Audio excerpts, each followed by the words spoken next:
أعوذ بالله من الشيطان الرجيم بسم الله الرحمن الرحيم وأفضل الصلاة على سيدنا محمد وعلى آله وصحبه أجمعين أما بعد السلام عليكم ورحمة الله وبركاته. Comment dire que la paix et la miséricorde de Dieu soient sur vous ainsi que sa bénédiction. Alors je vous ai préalablement expliqué l'objectif de ces rappels. Je vais aujourd'hui aborder un sujet important puisque Dieu lui-même a choisi de commencer sa révélation par ce sujet-là. Mais juste avant, j'aimerais revenir sur deux attributs de Dieu qui participent de la connaissance de Dieu.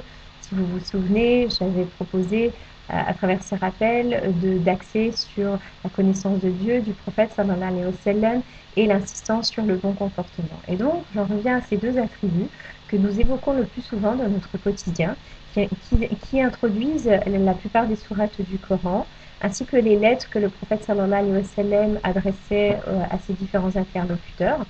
Et d'ailleurs, le prophète sallallahu alayhi wa sallam nous demandait de commencer chacune de nos actions par ces attributs-là. Vous l'avez compris, il s'agit de Ar-Rahman Ar-Rahim.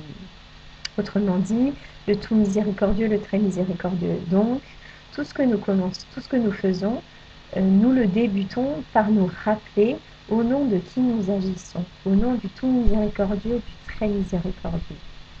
C'est important de s'arrêter de temps en temps et puis de se dire que finalement, si nous agissons ainsi, si les attributs de Dieu les plus fréquemment utilisés dans notre quotidien sont ceux-ci, c'est que forcément, tout ce que préconise l'islam, c'est au nom de la miséricorde de Dieu. Et tout ce que nous faisons, c'est, en tout cas, on doit pouvoir servir cette miséricorde de Dieu. C'est au nom de ce tout miséricordieux que nous agissons et que nous vivons. Voilà, j'aimerais aussi préciser la nuance entre les deux, c'est intéressant. Le tout miséricordieux, c'est la qualité par laquelle Dieu va être miséricordieux avec tout le monde et tout le temps. Tout le monde, quelle que soit la culture, la religion, la couleur, et tout le temps. D'où le verset « Ne désespérez jamais de la miséricorde de Dieu ». Parce que cette miséricorde peut intervenir à chaque instant, quelle que soit notre situation ou nos états d'âme. Alors pour ce qui est du très miséricordieux, c'est la qualité par laquelle Allah subhanahu wa ta'ala va être très miséricordieux à l'égard des croyants. Quoi qu'il en soit, c'est au nom de ces deux attributs-là, au nom de ces qualités-là, que nous agissons en tant que musulmans. C'est dire la portée et l'invocation, encore une fois, de l'islam. Et pourquoi j'ai choisi de vous rappeler ces deux attributs-là? En l'occurrence, parce que justement, si Dieu a commencé sa révélation par le sujet que nous allons aborder, c'est une grande miséricorde de sa part que de nous avoir mis ce sujet-là en introduction, en priorité. Alors, effectivement, en l'an 610, après Jésus, paix sur lui, Allah subhanahu wa ta'ala va envoyer l'ange Gabriel, l'ange Jibril, alayhi salam, paix sur lui, pour révéler au prophète Mohammed sallallahu alayhi wa sallam qui avait coutume de se retirer, de méditer dans la grotte Hira. Vous savez, à quelques lieues de la Mecque, il méditait, il réfléchissait sur ce qui l'entourait, et Dieu a choisi la nuit du dessein pour lui révéler les premiers versets du Coran. Et ces versets vont être d'une importance capitale. Alors permettez-moi de les répéter. Lis au nom de ton Seigneur qui a créé l'homme d'une adhérence. Lis et ton Seigneur est le plus noble. Il a enseigné par la plume, il a enseigné l'homme ce qu'il ignorait. C'est très intéressant de voir qu'Allah subhanahu wa ta'ala n'a pas choisi de commencer sa révélation par la prière ou le jeûne ou encore le voile. Pourtant, on sait que la prière est très importante, que le jeûne est un pilier d'islam. Et des fois, on se demande, c'est vrai que des fois, des personnes évoquent le voile comme si c'était la chose la plus importante. Et pour autant, Dieu a choisi de commencer sa révélation divine par la clé, en fait, l'essentiel, l'accès au savoir à travers la lecture. En fait, pour avoir une compréhension saine de l'islam, il faut avoir des clés, la connaissance. Et pourquoi je disais tout à l'heure que c'est une grande miséricorde que d'avoir commencé par ces versets-là? Parce que simplement, plus on accède au savoir, plus on acquiert du savoir, et plus on se rend compte que Dieu prône la facilité, que la vocation de l'islam, c'est le bien-être et la paix. D'ailleurs, il y a un verset dans le Coran qui dit, n'est-ce pas, avec le rappel de Dieu que ça pèse le cœur. Donc plus on va se rappeler de Dieu, plus on va se rapprocher de Dieu, et plus on va être apaisé. Et j'ouvre une petite parenthèse parce que donc forcément, quand on parle de Dieu, ça doit avoir pour objectif d'apaiser tout un chacun.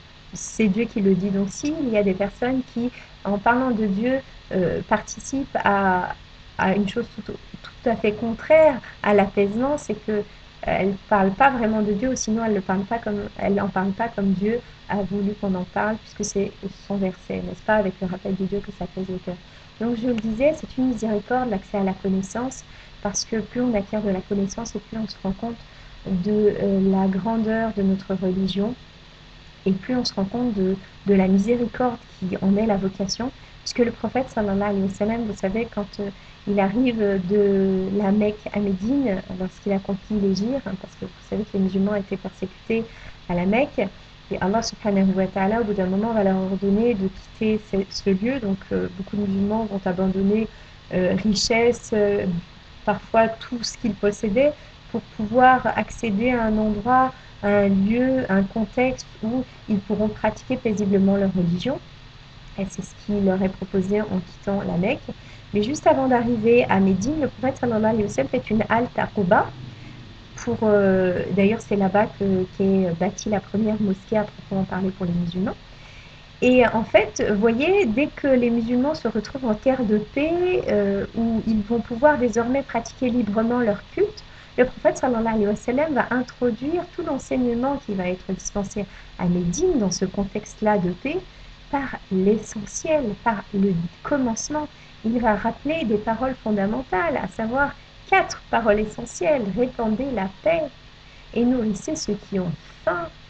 Et prenez soin de vos liens de parenté et priez la nuit alors que les gens dorment. Ainsi vous entrerez au paradis en paix. Voyez, le prophète sallallahu alayhi wa sallam annonce l'introduction, la conclusion. Vous voulez accéder au paradis en paix?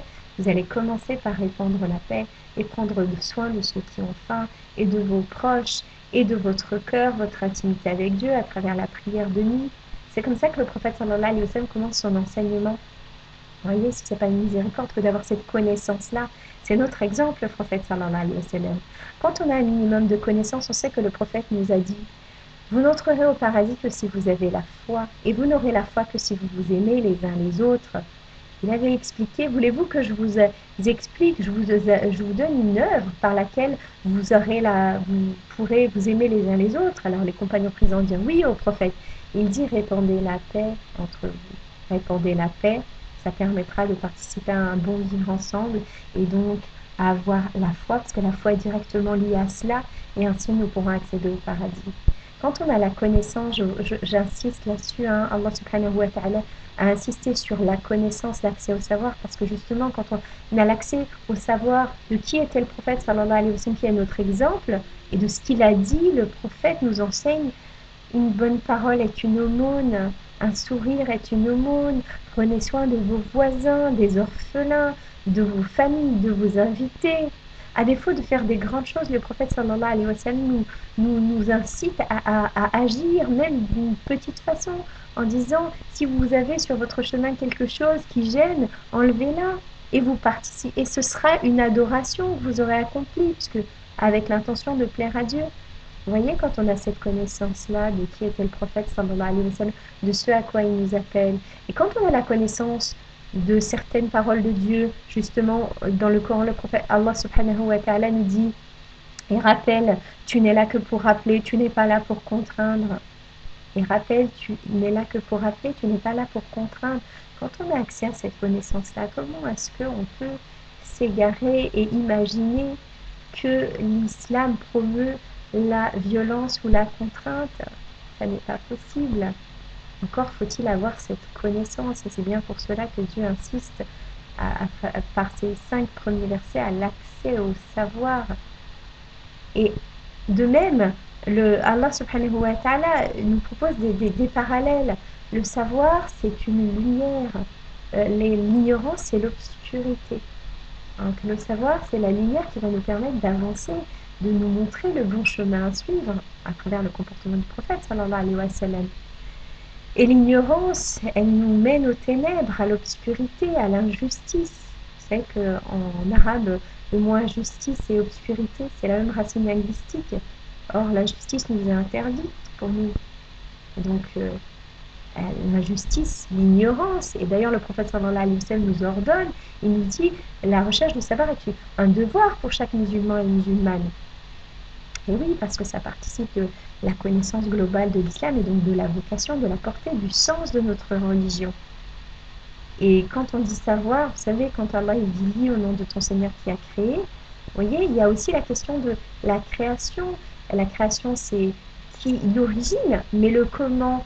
Allah subhanahu wa ta'ala interpelle les gens doués de raison dans le Coran, des versets sur le développement embryonnaire, sur des questions de géologie, d'astronomie, de pédagogie. Tout savoir, du moment qu'il est utile, est en phase avec notre religion. Il sert notre religion. Tout savoir nous permet d'avoir des outils pour mieux servir notre religion. Et c'est pour cela que Aïcha, anha, elle nous a enseigné apprenez la poésie à vos enfants. C'est-à-dire, dès le plus jeune âge, apprenez la poésie, l'art de la parole, le vocabulaire, l'expression. Pourtant, c'est pas des buts en blanc, on se dit c'est pas la religion, c'est Aïcha qui a dit ça. Et il se trouve que le prophète sallallahu alayhi wa sallam a dit prenez la moitié de votre religion, la moitié, beaucoup de sens, de cette, en parlant de cette personne, en parlant de Aïcha. C'est dire l'importance, tout ce qui va être savoir utile va nous être utile et va servir notre religion. Voilà pourquoi Allah subhanahu wa ta'ala a choisi de commencer sa révélation coranique, cette parole de Dieu par ces 5 premiers versets. Et c'est vraiment essentiel que nous, en tant que nous musulmans, si Dieu a choisi en priorité de révéler ces paroles-là, c'est que ces priorités doivent être les nôtres. Nous éduquer, nous cultiver, religieusement oui, mais pas seulement. Et de toute façon, tout ce que nous étudierons avec une intention saine d'être utile aux autres, ce sera de l'adoration, Inch'Allah. Vous voyez, si Dieu a choisi vraiment ça en introduction, c'est que nous aussi, nous devons commencer par ça. À la base, il y a plusieurs façons d'agir, mais il y a un ordre. Tout comme la prière, pour accomplir une prière correcte, vous savez, on commence par faire ses ablutions, se diriger en direction de la Mecque. Il y a un ordre. Ben, c'est pareil, la vie, il y a un ordre pour justement entrer dans la vie et servir au mieux et être un bon musulman. Et cet ordre-là, c'est de s'éduquer, d'éduquer nos enfants, de nous cultiver afin de pouvoir être éclairés et de ne pas nous perdre, de ne pas nous égarer dans l'obscurité. Et Dieu est le plus savant. Alors j'aimerais vraiment vous rappeler un hadith du prophète sallallahu alayhi wa sallam, c'est en tout cas une partie de ce hadith, lorsqu'il s'adresse à son petit cousin, il lui dit « Prends soin de Dieu et il prendra soin de toi ». Et voilà, prendre soin de Dieu, c'est prendre soin de tous ses enseignements et prendre soin de ses priorités. C'est ça la sagesse. Et ainsi, il prendra soin de toi. Vous savez, quand Dieu prend soin de nous, on n'a plus rien à craindre. Voilà, j'espère que j'ai pu vous apporter des éléments d'information, de connaissance. Si c'est le cas, je vous prie de faire des invocations pour ma famille et moi. Que Dieu nous guide vers le droit chemin, qu'il éclaire nos pensées, nos idées, qu'il nous donne la connaissance et qui nous permet de le servir le tout miséricordieux de la meilleure des façons. Voilà, prenez soin de Dieu, il prendra soin de vous. Que la paix et la miséricorde de Dieu soient sur vous. Assalamu alaikum wa rahmatullahi wa barakatuh.